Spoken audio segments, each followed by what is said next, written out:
Why did you write the song Stan? Is Stan based on a real fan? How much fan mail do you get? Have you read my letter? What's it like being famous? Anyways, I hope you get this, man. Hit me back, just a chat. Truly yours, your biggest fan. This is Stan. Hip-hop was the most important thing that empowered me as a kid. It made me feel tough when I wasn't. I was a scrawny little kid, growing up on 8 Mile, walking up the block, put headphones on, and it made me feel powerful. Hip-hop taught me how to throw my first punch, gave me the confidence. It was like my dad, and it was the only thing that made me empowered. It made me feel good about myself, and when I started being able to write rhymes and figured out I could do it, that's where the feeling comes from.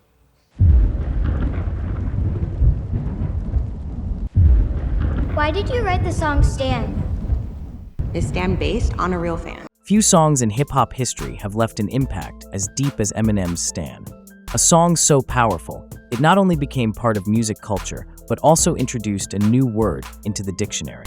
Today, we dive into the story behind this haunting classic, its record-breaking sales, and the unforgettable collaborations with Dido and Elton John. Released in 2000 as the third single from Eminem's groundbreaking album, the Marshall Mathers LP, Stan tells the dark tale of an obsessed fan whose admiration for Eminem turns deadly. Every time I write, there's different stages of it. And that's one of the reasons that I keep a book now and I never get writer's block. The decision to work with Dido, and I saw you guys soundcheck Stan out there, and it's a lovely moment, man. You guys have got like cohesion going between you two now on stage. I want to introduce somebody who's very important to me.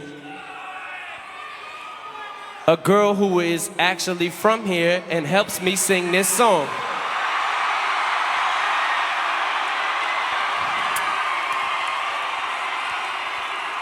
Her name is Dido. Dido, come on out, baby. And we came to sing a little song for y'all that goes a little something like this.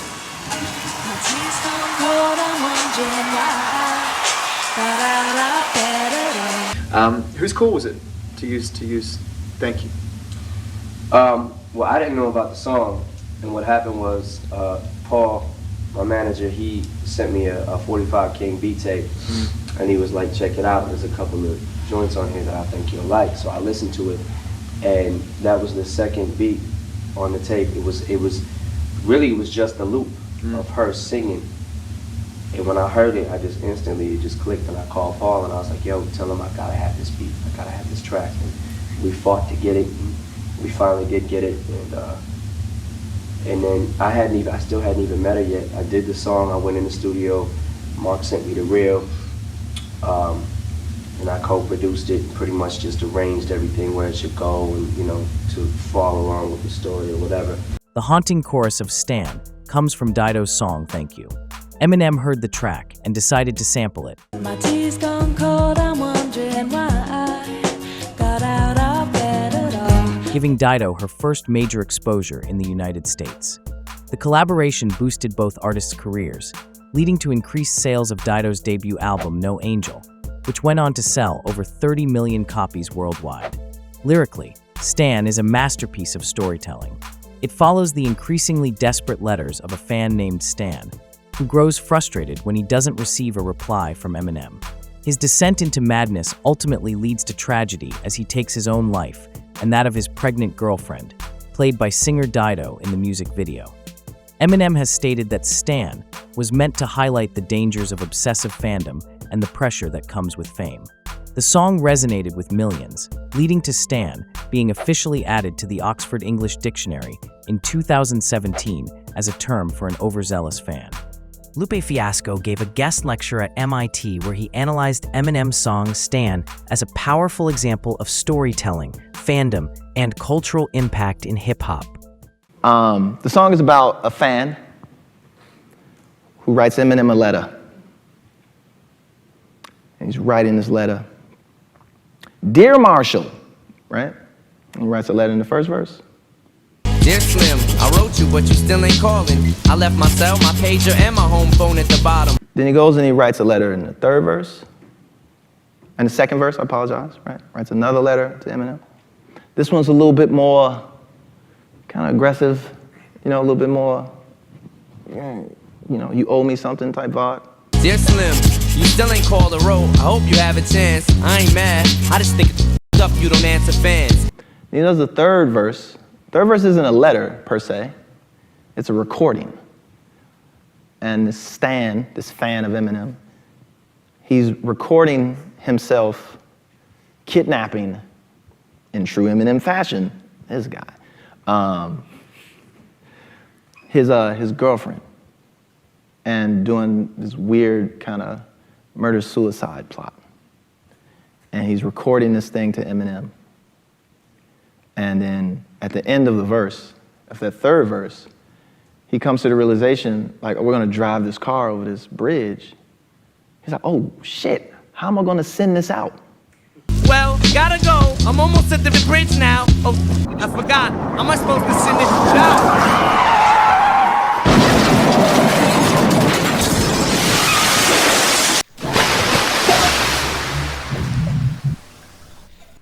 And the twist is, Eminem finally receives the letter from the first verse, right? And he sits down to respond to it. He says, Dear Stan, I appreciate that you got all my records, right? I'm sorry I couldn't get back to you, I was on tour. Dear Stan, I meant to write you sooner, but I've just been busy. You said your girlfriend's pregnant now. How far along is she? Hey man, I hear you going through a lot. Hey, just, you know, chill out, you'll be all right. And then Eminem, as he gets toward the end of the verse, he said, you know, sometimes people do crazy things. Like there was this guy. I just don't want you to do some crazy.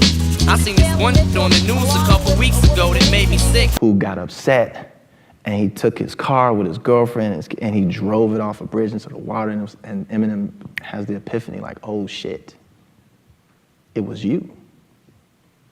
And in the car they found a tape, but they didn't say who it was to. Come to think about it, his name was, it was you. Damn. Let me tell you why this shit is crazy to me. Because when I was writing the song Stan, I never understood, like, I think I was just understanding, like, the impact. I love you too. I think I was just understanding the impact that my music was having on some people. And it's so crazy to me to look at, like, over my career, just the fact that I was able to impact people. I love you too. I'm trying to think of what the fuck I want to say here.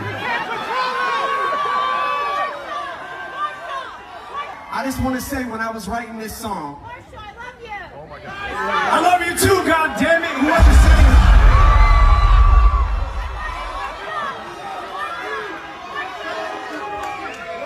When I was writing this song, I didn't understand the impact that my music was having on people at the time. And it was really surreal to me, and it's still surreal to this day, to look out here and see all you, and the fact that my music has inspired you.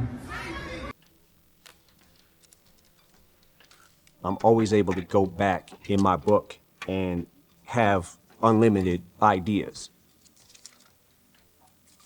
Sometimes I just write my rhyming words down and not the stuff in between, so that it can't be put together if someone finds it. The music video, directed by Dr. Dre and Philip Atwell, brought the story to life with actor Devon Sawa playing Stan. Today we're here on the set of Stan, who's a fan of Eminem's, and we decided to do a video on Stan. Eminem is in this video very little, and it's his song. It was interesting. It's like, you know, Stan, he has a girl. You know, we didn't want to make this like so much of characters and then performance later by Eminem and Dido. The first three verses is not him. You know, of course it's him performing it, but he's playing a character, and that character is Stan. So we wanted to figure out a way, and we're gonna figure out another way to incorporate Eminem back into this, you know, for y'all. but we found creative ways to make sure his face is seen with pictures and, you know, posters and what have you. Can I see what it looked like? Devon Sawa said he is still proud to this day of playing Stan in Eminem's iconic music video. I can't believe you were Stan. Yeah. In the Eminem video. Yeah. Still one of the most favorite things I've done. That's one of the most iconic things ever. Yeah. Was it just Eminem wanted you? No, I think look, I'll never really know, but I heard that it was Dr. Dre was a big Final Destination fan. They went after Macaulay Culkin first, and Macaulay Culkin couldn't do it for whatever reason. And a friend of mine called me. My agent's trying to talk me out of it. They were like, Eminem, I don't know. This sounds, you know, but I did it anyways. Yeah, it was. What did that do anything for your career? Did you become friends with Eminem? He wasn't there a lot. Right. He wasn't there a lot. Did it do anything for my career? I don't know if it did, but it's definitely one of the top 5 things that I think that I'll go to the grave most proud about. Why is that? I'm a huge hip hop fan. I've always been a huge hip hop fan. Do you know every line of the song? I had to learn every line of the song. I probably could. Was it hard to learn that? Yeah, they told me on the day. And you had to learn it in a day? They told me the day of. By the way, we're going to have you lip sync this verse. But it's just Dre. I grew up with Dre. What was the verse?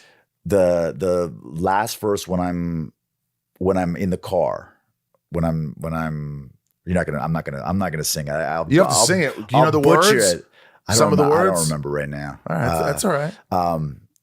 It was hard on the day though. It was. I remember Dre coming in after one take and being like, "Hey, could you try a little more rhythm?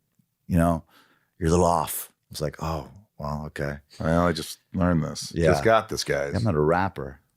2 days shoot? 2 days? 3 days. 3 day shoot. D12 was there. Cypress Hill was there. Some of the Lakers were there. It was just watching. It was a nutty party kind of atmosphere. It was, Did that make you nervous? No. Do you think it's most memorable because of the response to it, or was it all of it? It was the response. It was there wasn't a lot other than Michael Jackson and then Aerosmith. There wasn't a lot of these movie type videos. Yeah. This was kind of like they made it a movie. And then the song itself is just brilliant. I mean, it's brilliant. It could be like one of the top 3 Eminem songs, right? Yeah. Most memorable. For sure. Why did you write the song Stan? Is Stan based on a real fan? How much reality? Yeah, was it an element of reality? Oh, well, it was inspired by reality. I mean, I get crazy fans, and not just that, it was my little way of telling critics to back off. Well, I mean, I wrote it as this, like, really sweet love song, and he's basically twisted it, so it's, like, obsessive beyond belief. Why do you share so much about yourself in your music? What the hell goes on in your brain? How does it feel to be followed by so many people? How much fan mail do you get? How's your daughter? Have you read my letter? What's it like being famous? Eminem got the idea for Stan from the concept of obsessive fan culture, rather than a specific true story. He wanted to depict an extreme case of a fan who takes admiration too far, blending fiction with a dose of reality. The song was inspired by letters Eminem received from fans, some of which were deeply personal or disturbing. The song was a critical and commercial success, cementing Eminem's status as one of the most influential artists of his time. Dido was surprised and thrilled that Eminem wanted to use her song Thank You for Stan because she was a fan of his music and didn't expect the collaboration. And when I first heard about it, it was actually a rumor. I mean, it was like someone said, I'm sure I've heard this song and Eminem's on it and you're on it, and I was like, I don't think so. Yeah. And then the record company sent it to me and said, we've used your song, hope you don't mind. I just thought it was amazing. I mean, when I put it on, I just listened to the lyrics like first off, and it's just like, not only does it sound good, but the lyrics are amazing. What do I like in what she's doing? She's a good singer, and she gave me a singing hook for one of my biggest hits of the year, so I gotta thank her for that. So I think we've helped each other out just as much. I don't look at it like I helped her out more than me or anything like that, like a lot of the press wants to say. I feel like we helped each other equally, so. When I first met him was the night before the video shoot, and I was excited obviously because the song had been out for ages and I'd never met him, and he sampled the record, and I mean, other people have sampled my records, but I particularly like the track Stan. I just think it's great. So I was excited because, you know, I was a fan, and I just had a feeling that most of what I'd read about him, the silly stuff, was complete crap anyway. Do you know what I mean? And he just immediately was nice. And I think what also struck me was how nice all the people around him are.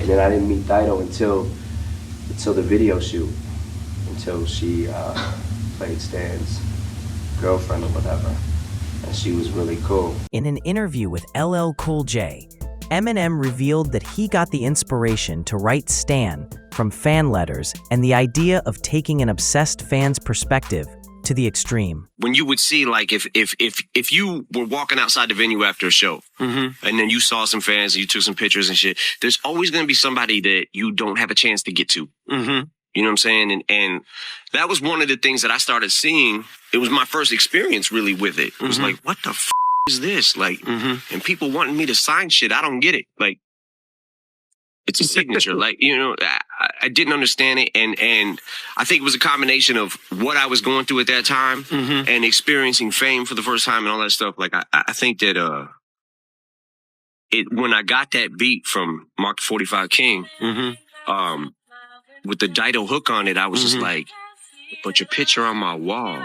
Like, I just pictured, you know, like that's what I did as a kid. Like, how I felt when you first came out, Run DMC first came out, like how I felt, like just my entire room, walls were covered up to the ceiling with pictures, Word Up, every rap magazine there was, you know, and I put myself in the shoes of like worship you and worshiping Run DMC and like thought like, how can somebody worship me though? You know what I'm saying? It was, Right.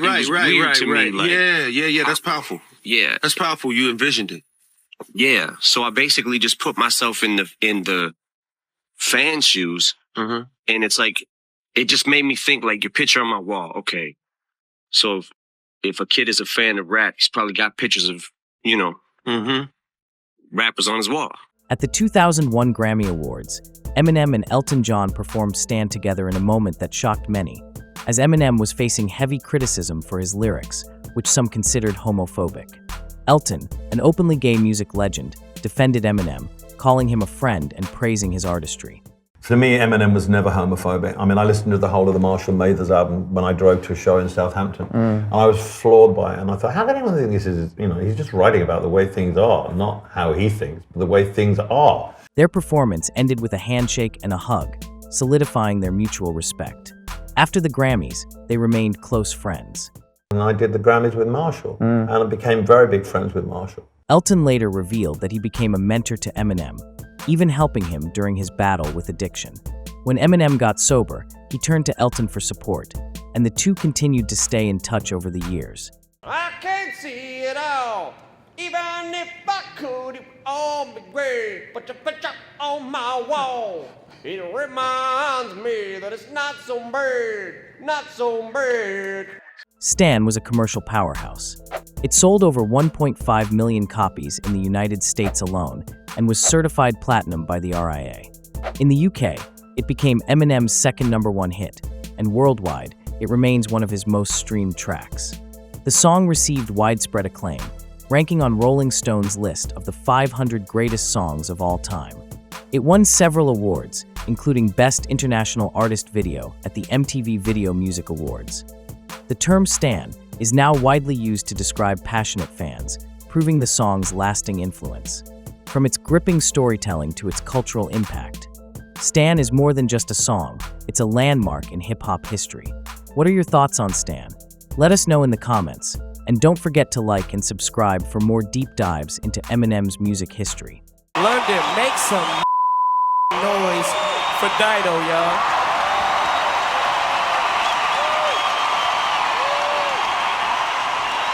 I won't stand.